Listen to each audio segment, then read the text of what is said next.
Hey guys and gals, so after posting my video of the minigun that overheats for a game idea I'm prototyping, I did get some emails asking about how I set it up. So today I'm going to show you. Insomnia from UnrealTek.net here, a division of BlenderTek.com. And today we will be creating an effect that allows a gun barrel to heat up and start turning color at a certain temperature and then cools down.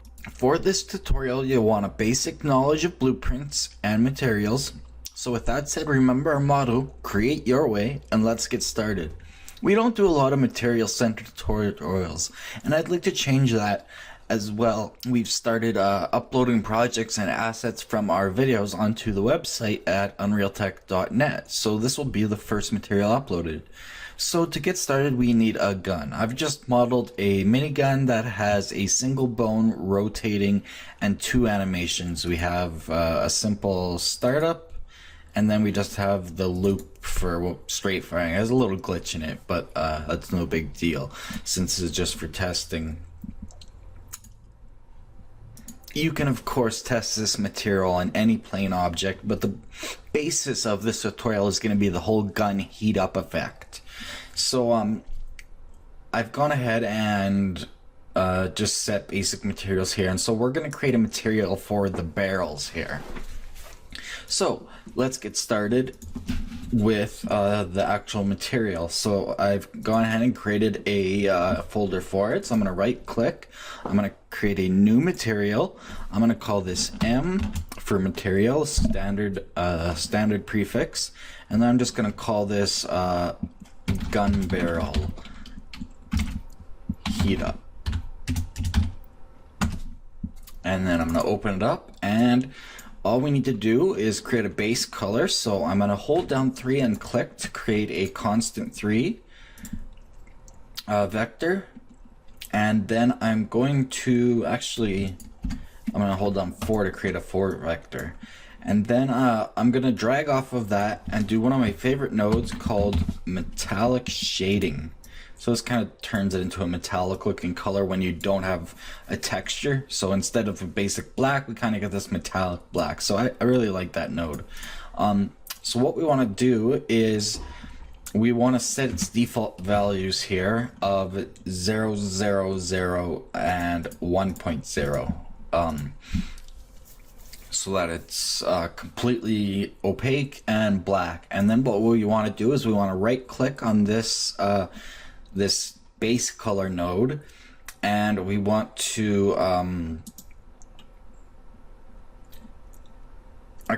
want to create the stock barrel color, so something like 0.2, 0.2, 0.2 maybe, like a nice gray, maybe a little bit darker, 0.1, 0.1, 0.1. Yeah, something like that'll work. And then we want emissive color. This is where the heat up is really gonna show, it's gonna look a lot cooler. If we just change this, you'll see if I change the red value, and this is how this is really done, it looks alright, but it's kind of cheesy, like it kind of just looks like a pink ball, right? So this is where the emissive color is really gonna come into play.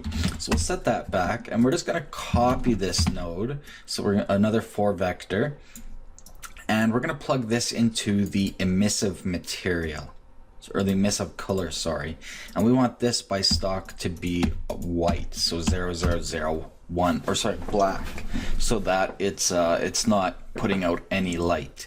You'll see if I changed it straight to like a blue, then it would affect the color, obviously. So and then you can see if we turn this color up a little bit in the red, you'll see how it'll output just a slight glow. Kind of hard to tell without a scene that's unlit, but it'll really show cool once we go into some darkness. So that's our setup. Now all we need to do is select the emissive color node, right click, and select convert to parameter, and you'll see it turns it into a material expression vector parameter. So remember, vector parameter, a vector because this is a 4 vector. And so we're going to give it a name, and you see we have our default value that we set. So we're going to give it a name called barrel heat up, just like that. So we can even go to description. This sets the emissive color when a barrel gets hot on a gun. So what we're going to do is we're going to save. Now we'll apply that material. And then we'll go back into our gun or whatever your mesh you're testing this on. And we're going to set that material. Just to see what it looks like stock. So obviously it's just going to be the boring gray. And so what we're going to want to do now is take the material gun barrel heat up, right click, and create a material instance. And so we'll just call this MI, which is the standard prefix, and then we'll call it gun barrel heat up. So if you open this up, you'll see it gives us that parameter, the barrel heat up. So if we check it off, we can then adjust it, and you'll see that we get our emissive color, quite a bit of it. So yeah, all we need to do now is make sure that's checked off and save it. We can close that, and believe that is actually, we'll have to change this to the instanced material now. So material instance gun barrel heat up. So we'll change that, we'll save it on our mesh, and let's get started with the actual blueprint that does all the logic for the heat up, the temperature, the hold down, etc, etc. So I'm going to go into my blueprints, weapons, minigun folder. I'm going to right click, I'm going to create a new blueprint class of actor. I'm going to call this BP, if I can type, minigun. I'm going to open it up. And very simply, I'm just going to add a component of a skeletal mesh. I'm going to call this mini gun, and I'm going to drag it on top of default scene root so that it becomes a new root. In the viewport, we are now going to set the skeletal mesh to be our gun. So now it's in here. It's quite a large model. I've made it 100 times oversized, and that is basically it. So we need a few variables now. So let's create some variables. We need a boolean called B is holding trigger. So are we holding down the trigger or not? You need a B is overheating. So is it overheating? We're gonna need a temperature variable. So let's go temp, and that will be of type float. And we'll need a trigger hold time, which will also be a float. Next, we're gonna need a new variable. We'll call it barrel dynamic inst, M for material. And this is gonna be a material instance, I believe. Or is it instance dynamic? I think it's material instance, and then you want reference. No, sorry, that'll be dynamic. So material instance, because we're going to be setting it dynamically. Dynamic. So material instance dynamic reference. And then in my case, I just need one more variable called start up anim. So this is going to be the animation for the gun start, like it spools up. And this is going to be of the type anim sequence base reference. And I'm going to compile, and I'm going to choose the startup here. So the startup animation, there we go. All right, cool. So let's go into our event graph and start creating the logic for this kind of minigun setup and the heat up effect. So what we want is on event begin play, so hold down P and click. On event begin play, this is where the material stuff comes in. So first of all, let's get player controller, and we want to drag off of that and enable input so that we can we're allowed to use input nodes in this blueprint. And so next we want to do the actual material thing, and sorry, the player controller should be plugged into the player controller like so. So then what we want to do is we want to drive off of that, and we want to create dynamic material instance on the minigun or whatever mesh you're using. So that'll be the target. And the element index is whichever, if we go back to the mesh, which instance element are we working with? It's element 2, it's the barrel. So we need to put in the number 2 there. So it's element index 2. And the source material is going to be, what are we working with? So that's going to be the instance. So mi, where are, there we go, gun barrel heat up. And then we want to promote that to a variable so that we can work with it. So just take the return value, right click, promote to variable, and oh, sorry, that's what the barrel dynamic inst m is. So let's instead delete that. We'll just drag in our barrel dynamic inst m, holding down alt to do a setter, and we'll just connect that up. Perfect. So that is set up. So basically we're creating a dynamic material instance based off of our instance material, and then we're setting it to a variable so that we can do things with it basically. So now we want input left mouse button or whatever. So this will be when we're firing the gun. So when it's pressed, we want to set B is holding trigger to true. So hold down alt and drag it in. I'm going to copy and paste that. And so released and pressed. So when it's pressed, we set is holding trigger to true. When we release, we set it to false. Pretty obvious. So then we want to, when pressed, we want to play animation on the minigun. And the animation we want to play is the startup, and we don't want to loop it. And then we want to come over a little bit more. We want to get play length. I'm gonna have to turn off context sensitive. Get play length. So this is a new node that people have been asking for a long time. It gets the length of an animation without you having to go and look. So then I'm just gonna plug in the startup animation into there.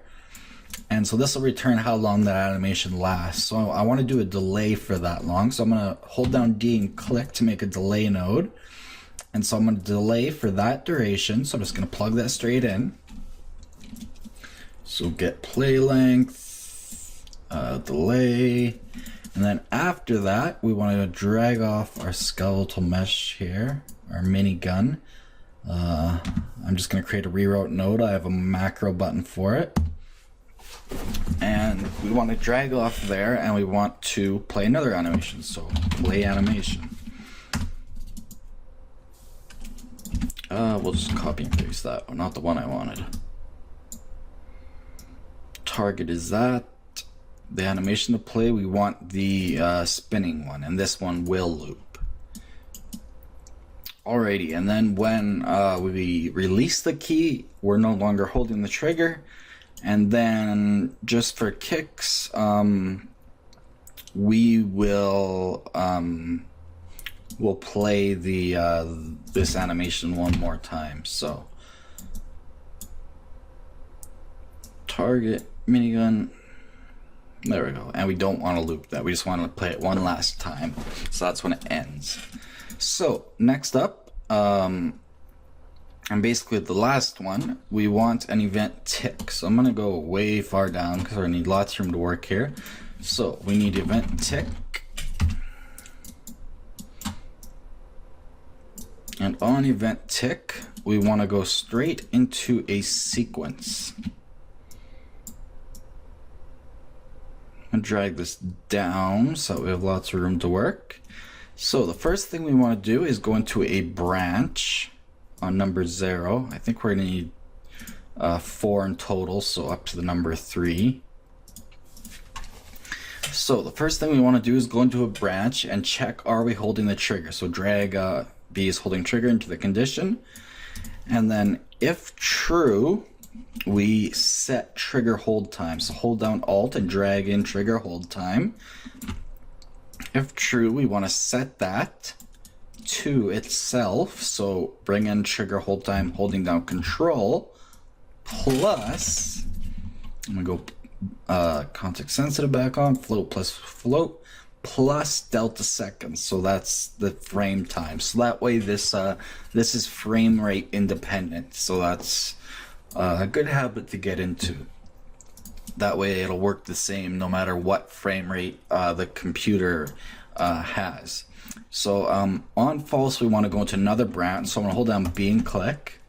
So on false, I'm going to go to another branch, and this condition is trigger hold time, holding down control to do a getter, greater than 0.0. That's the condition.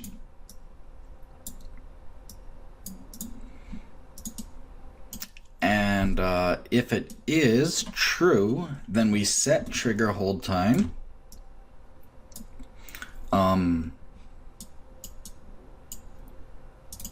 back to 0. Now before I was subtracting delta seconds from trigger hold time, but that doesn't make sense physically. So we're gonna work this time just setting it back to 0 and see if that works. This kind of came to me that it doesn't make sense to just start counting backwards when you're not holding the trigger. So that is that, I believe. So next we want to go into our next instance. It goes into a branch as well, so hold on B and click. And so its condition is going to be, are we holding the trigger? And, so do an and boolean, and not, so do a not boolean, not overheating. So like that. So are we holding the trigger and are we not overheating? That is our condition.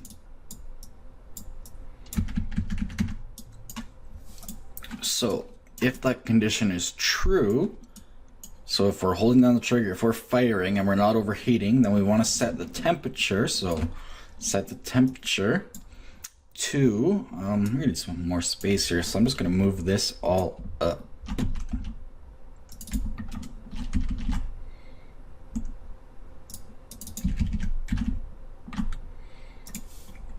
We want to set the temperature to trigger hold time times some sort of value, and this takes some playing with to get the effect you want. So I'm gonna multiply it by 100. So set the temperature, and we could print the temperature, but I'm gonna make a very, very quick GUI to kind of show it. So actually, just for debugging, we will do that. So what we're gonna do is, off of this, we're gonna do a print string, drag backwards off of the string and do append, and we'll just do temp, and then a space, and then we'll just take temp. So we'll debug the temp. Now, if false, we want to go into another branch. So if we're not holding the trigger and we're not overheating, our condition is if temperature, if temperature is greater than 0, so if it's more than warmed up, basically, then set temperature under true. So if the temperature is greater than 0, then we want to set the temperature to itself. So I'm going to drag it off of here.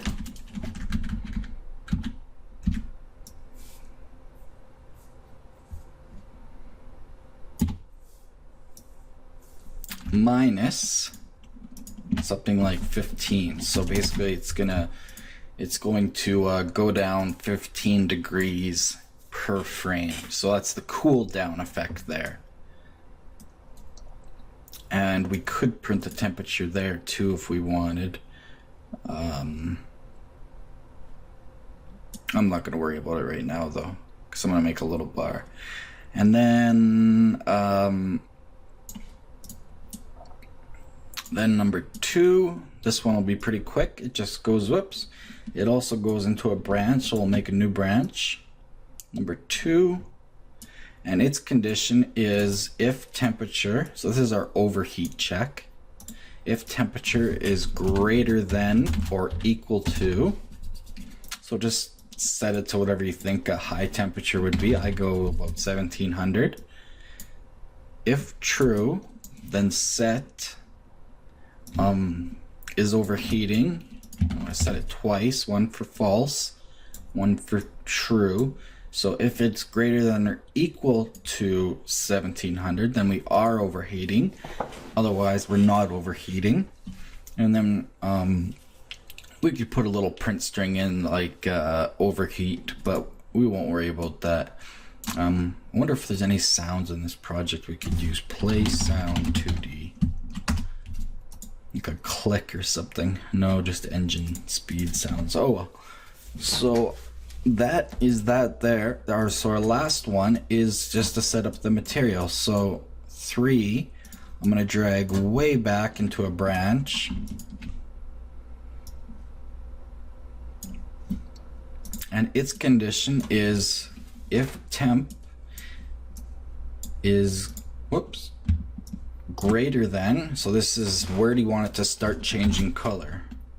So realistically, steel starts changing color at around 500 degrees Celsius, or roughly, I think 600-700 maybe, but whatever you want to, wherever you want the effect to start. Greater than 500. If true, then we set vector. Remember I said to remember it was a vector parameter. Set vector parameter value. And that is not the one I want. So what I'm going to do instead is I'm going to bring in the barrel dynamic inst material, not temp, as a getter. I'm going to drag off of it and set vector parameter value. There, that's the right one. To true, or on the true execution chain. And the parameter name, if you remembered, was I think barrel heat up. What do we call it? I totally forgot now. Materials instance barrel heat up. Yep. So barrel heat up, and so we have a value here, a linear color structure. So we need to somehow change that over time. And so what we can do is we can drag back and we can make a linear color, but that just allows us to basically do the same thing as the color picker. So how do we change the color over time? Well, we know we need the alpha to be 1 no matter what. We want it to be totally opaque.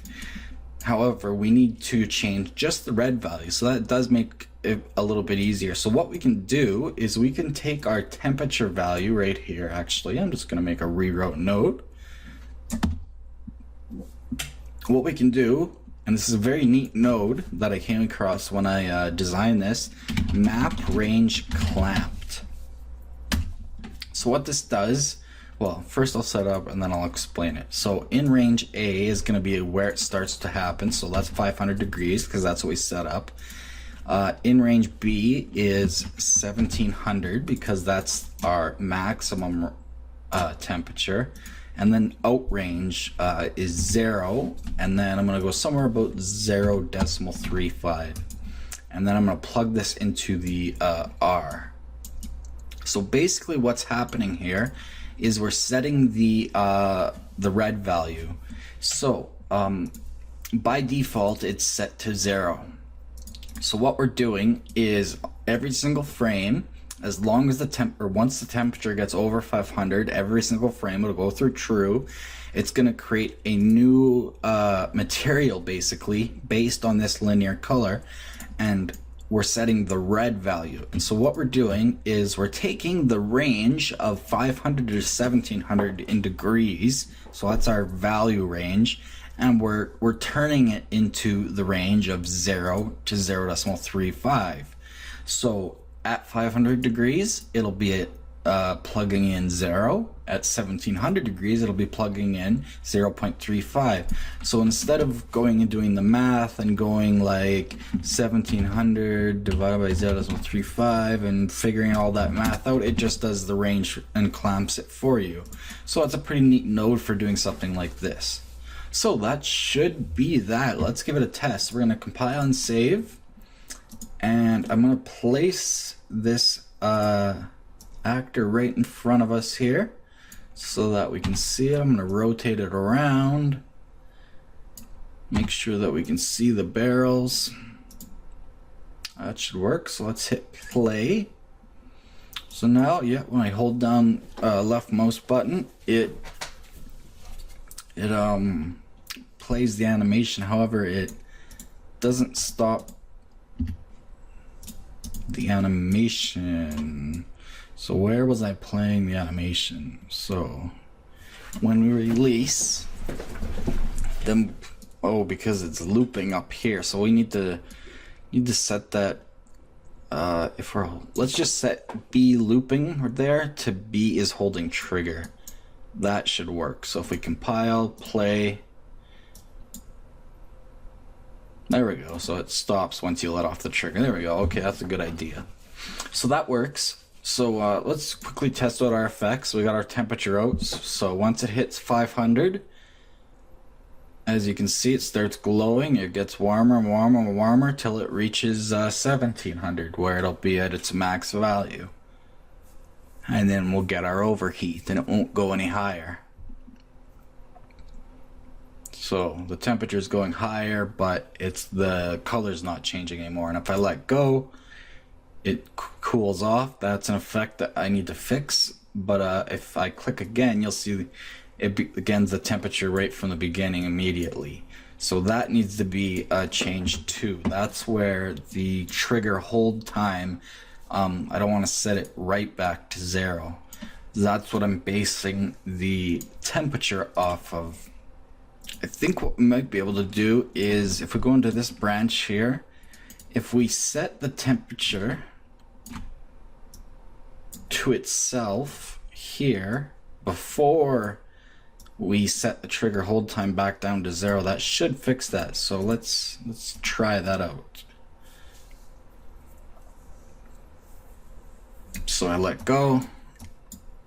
No, that's setting it right back to 0 still. So I think the easiest fix will be to take what I was doing before, but just use a different variable instead. So instead of bringing down the trigger hold time, we're going to make a new variable called cooldown. I'll make that a float. And so instead of subtracting the trigger hold down time, what we can do is, if we are holding the trigger, we set the trigger hold down time to add the delta time. That's fine.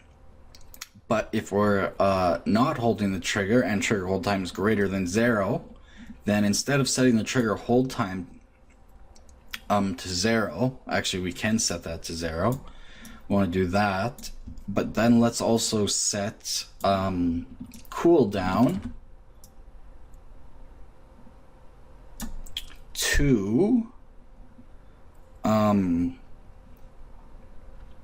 to cool down minus float delta time there, delta seconds. So like so. And then plug that into the cooldown. On second thought, I won't get into a new cooldown process in this video. That'll get on way too long. So what we'll do is we just won't zero out the trigger hold time. Instead, we'll just set it to itself minus delta seconds. And so then the effect you get is just basically that the temperature goes up and then it stays, but it slowly goes down. So it goes down, down, down. So, but if you let it heat up a lot and then you let go, you're gonna have to wait longer, obviously, for it to cool down. So that's the effect you get. So that is the setup in whole. So yeah, that's basically it. If you guys want, I can make another video where we make a little GUI for the temperature or whatever, but that's the basic effect. When I get time, I'll make an add-on video where we do a proper cooldown that's not directly related to the trigger hold time, as well as I should have had the temperature clamped, but also so that it doesn't immediately change color like that. It should take longer to cool down. So yeah, I'll make an add-on video when I have time, once I prototype this a bit further. But for you guys that were looking for that effect, that is that.